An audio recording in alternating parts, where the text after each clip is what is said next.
الحمد للہ رب العالمین والصلاة والسلام علی رسولہ الامین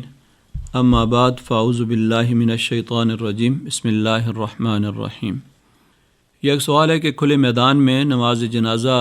پڑھی جائے تو بعض لوگ جوتے اتار کر نماز پڑھتے ہیں اور بعض پہن کر، ان میں سے کون سا طریقہ درست ہے؟ کیا نبی اکرم صلی اللہ علیہ وسلم نے کبھی جوتوں میں نماز پڑھی ہے؟ جی، صحیح بخاری میں کتاب الصلاۃ میں ہے کہ امام مالک سے پوچھا گیا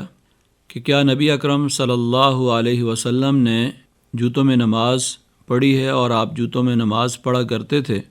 تو اس کے جواب میں امام مالک رحمہ اللہ فرماتے ہیں، کان النبی صلی اللہ علیہ وسلم یصلی فی نعلیہ۔ سوال یہ کیا گیا کہ اکان النبی یصلی فی نعلیہ،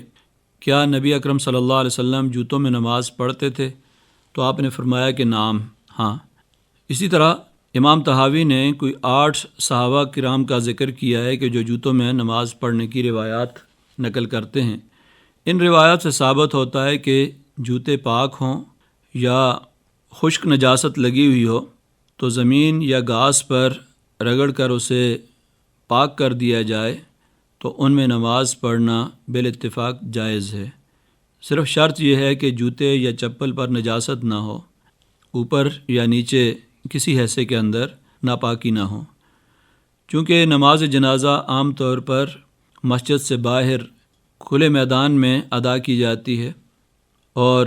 نماز جنازہ میں سجدہ بھی نہیں ہوتا،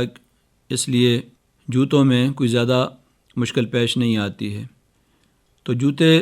پاک ہوں تو اتارنا ضروری نہیں ہے، آپ اس میں نماز پڑھ سکتے ہیں، اور اگر ان کا کوئی حصہ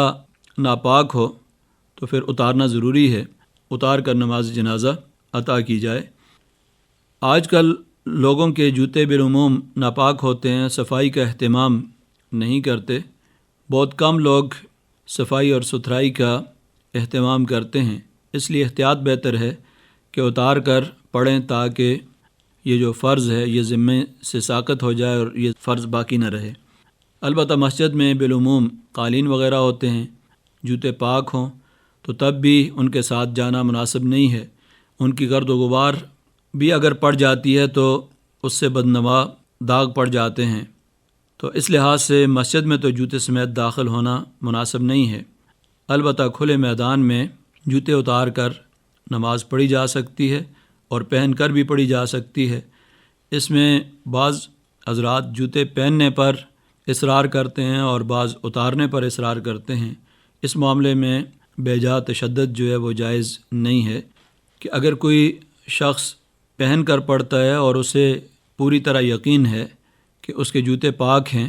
تو ایسی صورت میں پڑھنے میں بھی کوئی حرج نہیں ہے، اس لیے کہ نبی اکرم صلی اللہ علیہ وسلم نے جوتوں میں نماز پڑھی ہے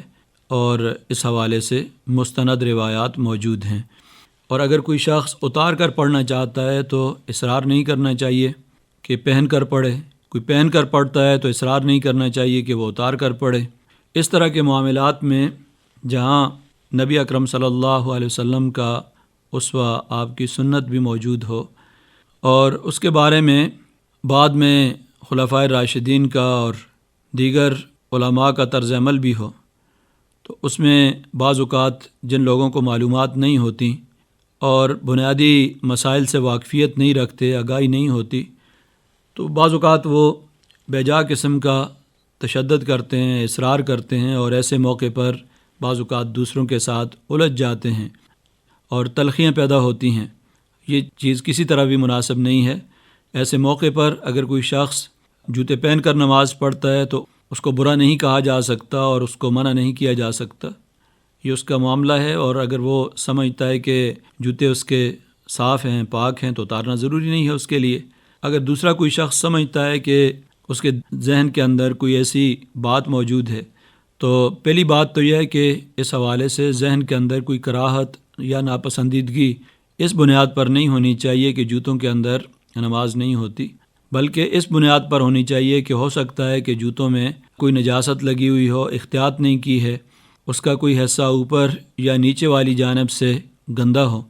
اور نجس ہو، تو ایسی صورت میں اگر وہ احتیاط کرتا ہے اور اس کو شبہ ہے، سمجھتا ہے کہ اس کے جوتے مشکوک ہیں، تو ایسی صورت میں احتیاط اس میں ہوتی ہے کہ جوتے اتار کر نماز ادا کی جائے۔ اس طرح کے معاملات میں ایک دوسرے کے ساتھ الجھنے کی کوشش کرنا اور ایک دوسرے کے ساتھ جو ہے وہ ناراضگیاں کرنا، یہاں تک کہ بعض لوگ دوسرے کو کہتے ہیں کہ آپ کی نماز جنازہ تو ہوئی نہیں ہے، آپ نے جوتوں میں نماز ادا کی ہے، تو یہ طرز عمل درست نہیں ہے۔ اور جس معاملے میں اللہ کے رسول کا عمل، ان کی سنت اور ان کا طریقہ موجود ہو، اس طرح کے معاملات میں بغیر کسی علم کے فتویٰ دینا اور دوسروں کو برا بھلا کہنا، ان کو ملامت کرنا، یہ کسی طرح بھی جائز نہیں ہے۔ صرف یہ نماز جنازہ کا معاملہ ہی نہیں ہے، ہم دیکھتے ہیں کہ کسی مسجد کے اندر لوگ اونچی آواز کے ساتھ آمین کہتے ہیں اور کچھ لوگ آہستہ کہتے ہیں۔ دونوں طریقے نبی اکرم صلی اللہ علیہ وسلم سے ثابت ہیں۔ اختلاف زیادہ سے زیادہ اس بات میں ہے کہ کون سا طریقہ زیادہ بہتر ہے، کون سا افضل ہے، کون سا طریقہ زیادہ اچھا طریقہ ہے، لیکن بدقسمتی سے عوام کو یہ چیزیں بتائی نہیں جاتی اور ممبر اور محراب سے اس طرح کی چیزوں کے بارے میں لوگوں کو آگاہ نہیں کیا جاتا کہ یہ طریقہ بھی جائز ہے، اور نبی اکرم صلی اللہ علیہ وسلم سے وہ طریقہ بھی جائز ہے۔ ہاتھ اگر ناف کے نیچے کوئی شخص باندھتا ہے تو یہ طریقہ بھی جائز ہے، اور اوپر باندھتا ہے تو یہ بھی جائز ہے۔ کندھوں کے برابر اگر کوئی شخص ہاتھ اٹھاتا ہے تو یہ بھی جائز ہے، کانوں کی لو کے برابر اٹھاتا ہے تو یہ بھی جائز ہے، چونکہ ان سب چیزوں کے بارے میں نبی اکرم صلی اللہ علیہ وسلم کی احادیث موجود ہیں، نبی صلی اللہ علیہ وسلم کا طریقہ اور سنت موجود ہے، اور آپ نے بعض اوقات ایک ہی کام کو کئی طریقوں سے کیا ہے۔ تو یہ ایک تنوع ہے، ایک سے زائد طریقے ہیں، ہر طریقہ اور ہر ادا نبی اکرم صلی اللہ علیہ وسلم کی ایسی ہے کہ اسے اتباع کی جائے اور اس کی پیروی کی جائے۔ تو اسی وجہ سے امام ابن تیمیہ نے مستقل اس پر ایک رسالہ لکھا ہے، ایسے معاملات جو نبی اکرم صلی اللہ علیہ وسلم نے متعدد طریقوں سے کیے ہیں، تو اس کو تنوع فی العبادات کا عنوان دیا ہے کہ عبادات کے اندر ایک سے زائد طریقے نبی اکرم صلی اللہ علیہ وسلم نے جو اختیار کیے۔ صحابہ اکرام میں سے کسی نے ایک ادا کو لے لیا، دوسرے صحابی نے دوسرے طریقے کو پسند کیا، یا کسی ایک نے ایک طرح سے دیکھا اور دوسرے نے دوسری طرح سے دیکھا اور اسی طریقے سے آگے اس کو روایت کر دیا۔ تو یہ طریقے جتنے بھی ہیں، ان کی بنیاد پر آپس میں فرقہ واریت اور اختلاف پیدا کرنا، اور مختلف لوگ جو ہیں وہ اپنے اپنے فرقوں کی شناخت بنا لیتے ہیں، تو ان کو شناخت بنانا یہ کسی طرح جائز نہیں ہے۔ جو طریقے اللہ کے رسول سے منقول ہیں، پورے کشادہ ظرفی کے ساتھ اور وسعت کے ساتھ دوسروں کے طرز عمل کو بھی قبول کرنا چاہیے،